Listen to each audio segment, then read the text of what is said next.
Well, hey everyone, and welcome to this video. Thank you so much for watching. My name is Eric Thompson. I'm president of Windermere Real Estate here in Colorado. We put this video together for you as a recap to our annual real estate market forecast. So if you want to see everything that's happening in the Denver real estate market, this video is for you. All right, so first thing I want to do is thank the great sponsors that we had at our annual forecast event that we had just a few weeks ago. Penrith Home Loans, Charles Schwab, AmeriFirst Financial, Citywide Home Loans, Blue Ribbon Home Warranty were all just terrific sponsors for us. I want to thank them so much. They helped us throw a great event. Okay, so just real quick about Windermere Real Estate, in case you don't know, a little bit about Windermere. We are growing all over the Western U.S. So these are the 11 states where we're located. We're located in these states. We have 300 offices in these locations, nearly 7,000 agents, and we are growing rapidly in Colorado. We're having a lot of fun doing that. Today we have 5 offices all across the state. We have over 70 agents now to serve you. We're excited about our growth in Colorado. So here's a question that we get from our customers pretty much every day. So pretty much every day we hear from them, so how is the market? This presentation, this little video that we put together for you is all about that question. It's all about helping you out with that. By the way, if you want this PowerPoint, I'll show you how to get that. So stay and watch to the end. I'll let you know how to get this PowerPoint, plus another couple resources that we have for you. All right, so how is the market? Well, let's first look at 2016. What were the big headlines from 2016? Well, one, of course, is price appreciation.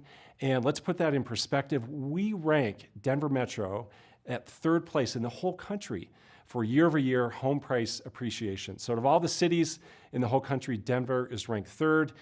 So we hear about the incredible price growth. We hear about the double-digit appreciation. We are ranked 3rd in the whole country. We had, last year in Denver Metro, over $22 billion of real estate was sold. If you went back to 1990, that number would be about $2 billion. So the number has grown 10 times since 1990. So last year in 2016, $22 billion of real estate was sold. We've had some record highs. We've also had some record lows. So we have record low inventory. This is the number of homes for sale on the market available to buyers. We have low inventory today. Today we have less than 1 month's worth of inventory on the market. Buyers today simply, especially in the low price ranges, don't have a lot of choices today as they go out and look at homes. So record low inventory is a headline. The last headline, as we look statewide, is the fact that Colorado is growing. We all know that, but you should know that Colorado is now over 5.5 million people. When I was born in Denver in 1970, we had about 2 million people living in Colorado. Today we're approaching 6 million. That's why I-70 is so crowded when I go up skiing. That's why I-25 is so crowded when I drive between, say, Fort Collins and Denver. Our state is growing. So as our state grows, it really impacts our real estate. And you all should know that Colorado is really one of the anointed places on the planet to own real estate. Check this out. So this comes from research done by FHFA. That stands for the Federal Housing Finance Authority. They track markets all over the country. And if you were to look just state by state, you would see that Colorado stands out as one of the places having double-digit price appreciation. So on this map, the darker the blue, the better. The darker the blue means the higher that real estate prices have gone up. So you can see that Colorado is just one of a few places at double-digit or near double-digit price appreciation. So that's in the short term. Over the last year, this is specifically how it ranks. Colorado is in at 4th. Again, this is coming from FHFA. But check this out. Not only do we rank high in the last year, how about the last 25 years? Since 1991, Colorado has seen 296% home price appreciation. That is significant. That also is ranked number one of all 50 states in the whole country is where Colorado sits for 25-year home price appreciation. This is a great place to own real estate in the short term and certainly the long term. So at our forecast presentation that we had a few weeks ago, we had our chief economist in town. This is a picture of the one, the only Matthew Gardner. We flew him in from Seattle, and he gave a terrific presentation about the national economy, the national market. I want to give you just a couple highlights, a couple things that he showed to us. One is his prediction, our chief economist's prediction for GDP growth in the United States. Obviously, this will impact real estate. What he sees is over 2% quarter by quarter GDP growth in the United States. This is great news for our economy, great news also for real estate. Matthew Gardner has come up with this fun index he calls the Gardner Misery Index. So you hear about lots of different ways to track the economy. He's come up with his own. The Gardner Misery Index is a combination of unemployment plus inflation. It's kind of fun, and if you think about it, those really are the two things that would create misery if you had any misery. So going back in the beginning of 2012, for instance, it was near 12%. Today, it's about half of that, just over 6%. So I guess today we're less miserable than we were just a few years ago, but again, that's unemployment plus inflation. Matthew Gardner also gave us his forecast for employment. Looking at the western United States, you can see Colorado sitting there in a really strong position. He predicts 2.3% employment growth. That is very, very strong. That's higher than the long-term average. That's certainly higher than the national average. So what about U.S. housing? What does he think about the U.S. housing market before we get to Denver specifically? Let's talk about the U.S. market in general. So one thing he predicts is that home sales will keep going up. So we've been recently hovering around 5.5 million home sales per year nationally. He expects that to keep ticking up and approach 6 million. But look at this, going back about 10 years, 11 years, we were over 7 million homes sold per year back in the heyday, back in the boom times. So even though we have a much greater population today nationally, home sales still today are less than they were. This is one reason why we don't believe we're in another bubble, because home sales are still not nearly where they were back then. I'm going to show you other reasons why we don't believe we're in a bubble here in just a second. How about prices? So nationally, home prices, what he predicts is as we go out into 2018, home prices will approach $250,000 on average nationally. Locally, that would sound like a pretty low number. That sounds like a nice price point. Our prices obviously locally are much higher than that, but nationally, that's significant. That's a significant milestone to hit, $250,000 as we look nationwide. How about inventory? So we know that inventory is a story locally. It's also a story nationally. Inventory nationwide is plummeting. Listings are evaporating. If we went and looked back 2008, so just a few years ago, we had nearly 4 million homes for sale. Nationally, today we have only about half of that. So the number of choices for buyers has gone in half in just these about 4 or 5 years, or I guess a little bit more than that. But still, that's a significant decrease in a short amount of time. Meanwhile, sales have gone up. So they bottomed out at about 3.5 million sales at the depths, at the lowest part of the downturn. And since then, they've been ticking back up. Again, we're now getting close to 5.5 million homes sold every year, but not nearly where they were back in the heyday of 2006. One prediction that Matthew Gardner is making for 2017 is the first-time buyer coming back. So what he believes in 2017 is that more than half of all buyers will be first-time buyers.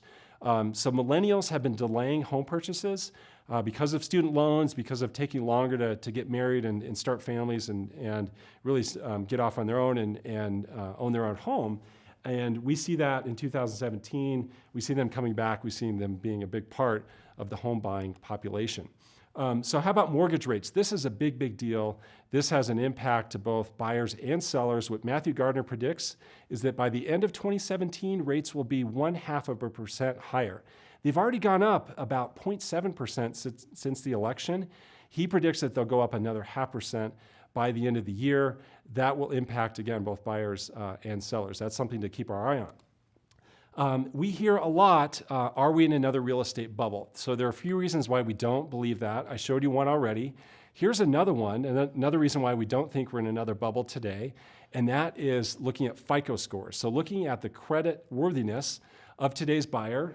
Today's buyer is really strong. So today's buyer averages a FICO score of 753. That is incredibly high. That is strong, strong credit. That's the average for buyers today using a conventional loan. If they're using FHA, it's a little bit lower. So that's one reason we don't think we're in a bubble. Here's another reason why we don't think that. If you were to look at long-term at the Case-Shiller Index, you've probably heard of the Case-Shiller Index. They track 20 markets all over the country. And if you look back all the way to 1990, and the red line would be a trend line. What have prices been trending over that long-term period? What you see is there was a boom, there was a bust, and then there was a recovery. Now we're back on the trend. So this red line shows you what would have happened if the boom and bust had never been there. So we're basically back on track. The same thing shows up when we look at FHFA. Again, another national index. They track nearly 300 markets all over the country. There's the boom, there's the bust, there's the recovery. We're just back on the long-term trend. So we're not seeing another bubble forming and going above this red line. That's one reason why we don't think that we're in another bubble today, is when we look at this information. Okay, so now let's look at the story of the Metro Denver market. We kind of look nationally. Now let's look a little more specifically. Let's look at the story of the Denver market. So we'll start with the vital signs. Here are the vital signs in the Denver market. We're just under $400,000 for the average price in all of Metro Denver. We finished 2016 at just under 56,000 sales. 56,000 homes were sold all over the metro area. And the average days on market in Metro Denver, 47 days. 47 days is well below average, and that is a very quick home sale. So that's on average how long it takes to sell a home in Metro Denver. Let's look at prices, but going back even further. So we talked about where we finished 2016. How about going all the way back to 1977? This data comes from FHFA. Again, it's the Federal Housing Finance Authority. As you look at this, you're seeing blue bars representing home prices year over year. So when the blue bar goes up, that's good. When the blue bar goes down, that's bad. So what you see is what? What you see is a whole lot of blue bars up, right? So a whole lot of years with positive home price appreciation growth. What you need to know is over the long term, this averages 5%. You can see here recently, the last 4 years in a row, we've been far exceeding that. So we are doubling or more than doubling the long-term average over the last few years. What we know is that cannot sustain itself. That pace cannot sustain. We do believe that price appreciation will slow down a bit. It cannot sustain at that level. It will back off a bit. We don't mean that prices will go down, but that they will back off a bit. Another thing to point out using this graph is that during 2008, 2009, 2010, really the worst economy of our lifetime, prices were only going down roughly 2% per year during that time. Compare that to a place like Phoenix, where prices were going down 22% year over year. So Denver fundamentally is a great place to own real estate. There are things in place here that protect our values, that insulate us from the severe swings that other markets experience. This, over the long term, is just a terrific place to own real estate. Now, there are a lot of numbers happening on this graph, but I want to explain this to you because this one is really important. This really tells the story of what's been happening in the Metro Denver market going back all the way to 2008. What you're looking at here is really simple. Up here, the yellow line, these are the number of homes for sale month by month, going all the way out to 2008. The blue line here at the bottom, those are the number of sales. So again, yellow, homes for sale, blue are sales. So this doesn't kind of look like a giant alligator, so I call this the alligator slide. So what you're seeing is that homes available for sale has just plummeted, right? Homes available for sale have gone from around 25,000 homes on the market in a given month in 2008 down to 5,000, 6,000, 7,000 homes available for sale, even as low as 4,000 homes available for sale in a given month. Meanwhile, demand has been ticking up. So we have higher demand, we have lower supply, so of course that means that prices have been going up significantly. One thing to know is that 57% of all the sales in Metro Denver occur below 400,000. So more than half, or approaching 2/3 of all sales below 400. Yet only 7% of new product that's built in Metro Denver is priced under 400,000. Builders today really have a big challenge on delivering product under 400,000. Why is that? Well, materials costs going up, land costs going up, all their fixed costs really being driven up, and it's hard for them to deliver product under 400,000. And so look at this. This comes from research done by Metro Study. If you're a builder or developer, strongly encourage you to reach out to them. They give terrific information, great data. And what we see is that over the last year in Metro Denver, we're on pace to start about 10,500 new homes. Now that's quite a bit, certainly more than we were starting back in the lowest part of the downturn when it was far less than 5,000 homes a year. But look at this, we're still only just about half of the new home starts that we had back in the boom times. So back in the go-go times, we were starting about 20,000 homes a year. Today, we're only starting about half that, 10,500. This is another reason why we don't believe we're in another bubble. Today, we're not starting nearly as many new homes as we were before. So where's the risk? We talked a lot about opportunity and prices are going up. Metro Denver fundamentally is a great place to own real estate. What about the risk? There must be risk somewhere. Well, there is. The risk exists right here. In this rule of thumb we call the 1%, 10% rule. All that means is when there's a 1% rise in interest rate, there's a 10% impact in the buyer's purchasing power. So when rates go up by 1%, the payment is impacted by 10%. Obviously, this impacts the buyer. You know what? It also impacts the seller. It impacts the seller in terms of what they can achieve for their home, the price that they can realize for their home. Let me give you a specific example. So this is a home that's been on the market in Metro Denver. This is not our company's listing. This is another listing that I found in the MLS. But let's look at this home. It was available for sale on September 23rd, and the price was $445,000 back at the end of September. That home is still on the market today at $399,000. So look at that. They have dropped the price $46,000. That price has come down $46,000 in that time frame, because you know what?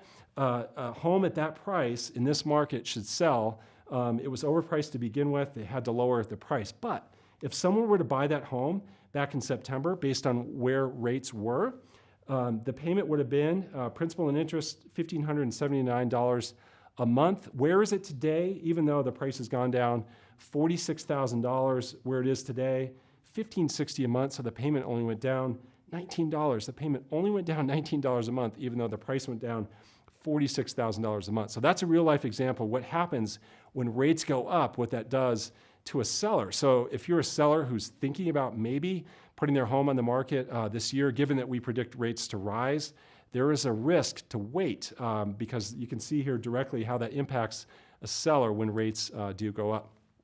Okay, so here's what we're watching. What we're watching specifically is population growing. So we talked about how population is growing in Colorado. It's growing certainly in Metro Denver.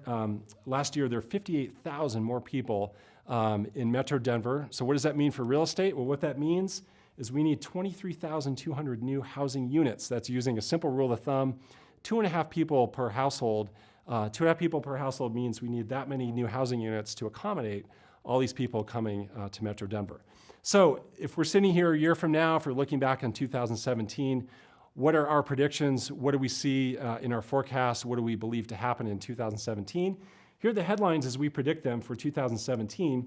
The first one will be that prices only rise by 8%. So that's still much higher than the long-term average, a little bit less than what they have been doing, but that's still really, really strong home price growth, again, all driven by high demand and low supply. Second thing we predict is that we'll only have 56,000 sales, so just a handful more sales than we had last year. Demand continues to tick up. We would have, by the way, we would have many more sales than that if there were more homes to sell, if inventory wasn't so low. The demand is there to have even more sales than that. We believe over the course of 2017, the record low inventory will persist. We really don't see any change to that. We don't see that there's anything on the horizon that will impact that, that will affect that. So this will still be a story in 2017. A few others, another headline that we'll see is that builders get creative. We are already seeing that. Builders are getting creative in terms of how they deliver product under $400,000. So you see homes being built without basements. You see the tiny home concept coming about. So builders are getting creative to deliver lower price product. Another headline will be that ARMs are coming back. So the adjustable rate mortgage will make a comeback as rates go up. As homeowners and home buyers look for ways to keep their payment down, they will consider things like 7-1 and 5-1 ARMs. And then the last headline is that the move-up buyer wins. What we'll tell you is that the last few years, let's look at 2017, 2016, 2015, we'll look back on these 3 years being the year of the move-up buyer. Because of all the appreciation that people have realized, all the equity that's been built in people's homes, they're able to use that equity, lock in a low interest rate, and own the home of their dream. There's never been really a time in our life that exists for the move-up buyer. So in today's market, the move-up buyer wins. So I want to thank you for watching this presentation. Again, I'm Eric Thompson with Windermere Real Estate. If you want any of the resources that I mentioned, if you want this PowerPoint, reach out at colorado@windermere.com.